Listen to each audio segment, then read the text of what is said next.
Thank you, listeners, for joining us. Wellness Wednesday is on today, and March is National Social Worker Awareness Month. It's a great opportunity to visit with our friends from Vitality Integrated Program Services, the VIPs, to talk about the impacts on our communities, as well as a critical shortage of licensed social workers and other professionals in behavioral health. Today, Marianne McCowan and Vicki LaVersa join us in studio. Marianne is in charge of outreach and development for the VIPs, while Vicki is the Eastern Nevada Behavioral Health Operations Coordinator. So welcome, and Marianne, always a pleasure to see you. Oh, thank you for having us on the show, Lori. Absolutely. So, and Vicki, yes, thank you so much for being here today. We want to emphasize, again, the impact that social workers have as licensed therapists in our community. Marianne, people may be surprised to know that Nevada's moving up in the ranks, right? Well, I actually, before coming on the show, I wanted to look it up because for such a long time, Nevada's been 51st in mental health providers. And I saw a new poll that said we were 42nd, so it shocked me. Which is great, but still nowhere near good enough. We definitely still need more people to go into the behavioral health fields. We need more people, young people, or people who are looking for a second career. If you're looking at, I really want to change what I do in my life and maybe go get that master's degree. Maybe you already have a bachelor's, you want to get a master's degree. Look at the social work fields. We're always needing more people who can provide mental health therapy.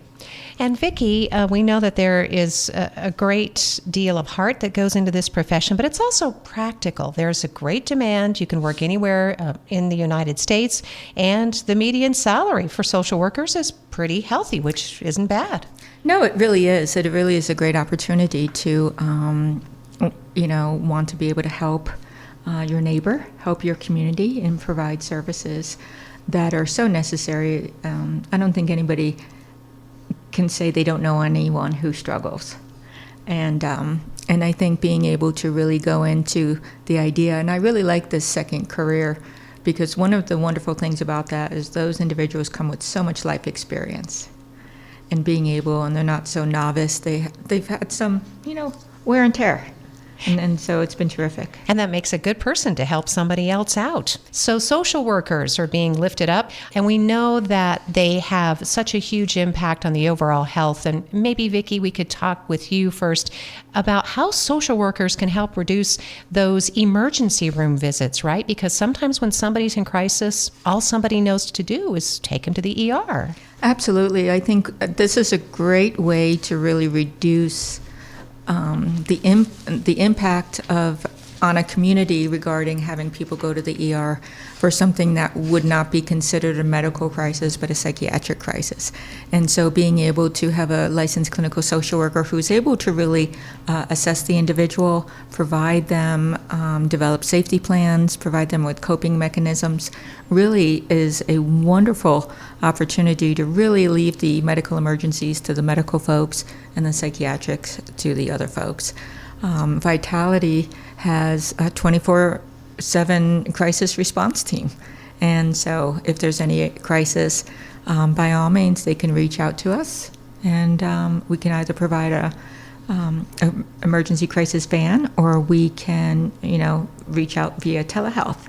Thank you, Vicki. And Marianne, that's a good segue to you, because in your role, you were certainly able to go out into the community and conduct some outreach where you saw social work in the field, and what a difference that made to have a qualified professional making those connections. Absolutely.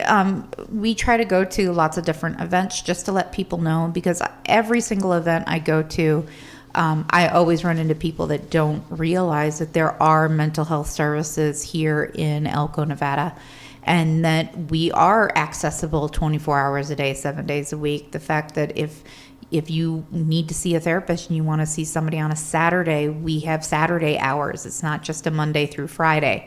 So really helps open that up to the community so that people who need the services can actually receive them.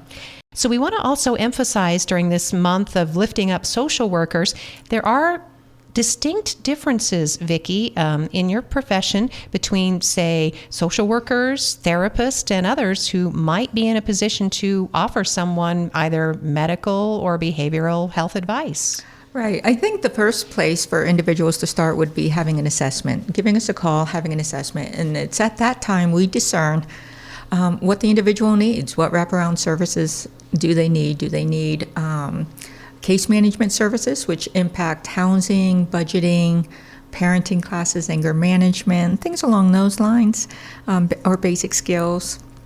Or do they need a higher advanced program that the therapist, the LCSW, would actually apply? And that addresses the mental health issues, that addresses any substance use issues.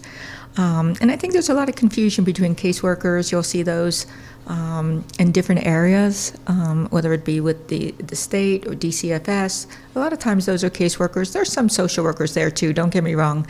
But we primarily have a lot of licensed clinical social workers that really do address the individual's needs, mental health-wise, substance use-wise, and really can move forward. Not to be confused perhaps with individuals that may not have the credentialing process or may not have the education. I think we have to be really careful in using kind of a consumer or buyer beware. Really, if you're going to research help, really make sure that they're utilizing some evidence-based theories rather than just winging it. Thank you, Vicki. Of course, from the VIPs, it's important to do your homework when you're considering either for yourself or a loved one, a family member, or a friend, making those recommendations. And so in this segment, we're going to follow up with you, Marianne, on ways to pay, because sometimes that holds people back from even making that first phone call, right? Well, and that's the thing is I always like to remind everybody that Vitality takes Medicaid, we take Medicare, we take most insurances. If you don't have any of those, we also have a sliding fee scale.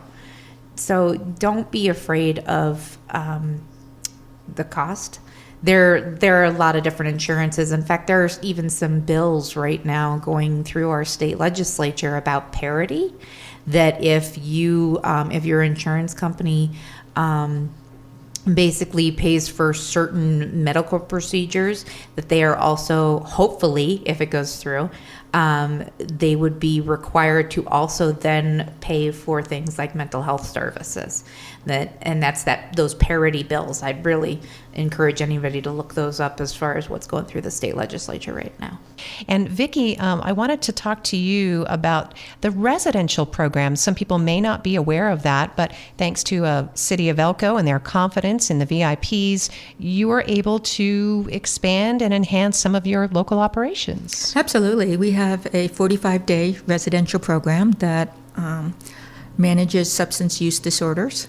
The wonderful thing about this program is that it's also a comorbidity program. So if the individual began using because of, or drinking because of anxiety, it addresses both components at the same time. You know, first we have to get them sober. That's the first thing. But secondly, we need to address all components of the individual. We have to look at the holistic, individual, the entire individual is what I'm looking for, to be able to really assist and help them move forward and develop their aftercare plans. And it's a great opportunity to really get everything done in one shop. That's at Vitality Integrated Programs, the VIPs in our community. So there is local residential treatment. That means in-house. And then you do have the support of your caregivers, your family members, access to pets and that kind of thing, which are all important to the healing process, right, Vicki? Absolutely. Absolutely. We have a number of modalities in which we provide that really take a look and go, how can we help?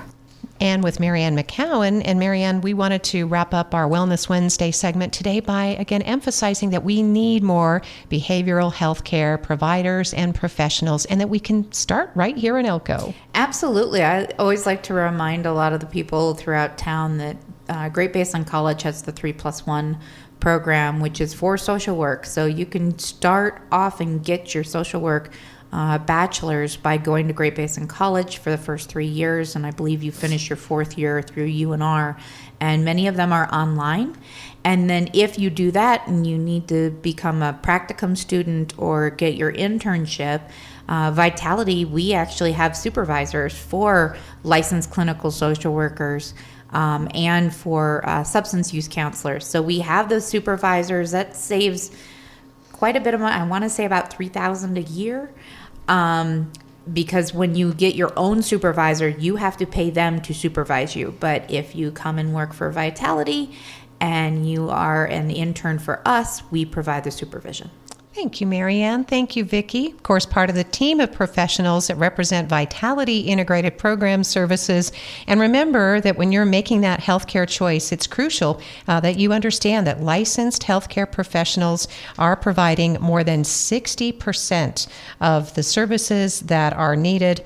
30% of social workers work in government settings, and the demand for healthcare social workers is expected to grow by 11%, driven by aging and increasing mental health needs. So you can be part of that growth in delivering those services right here through Vitality Integrated Programs. Thank you both for being on the radio today on this Wellness Wednesday segment. No, thank you for having us. Thank you.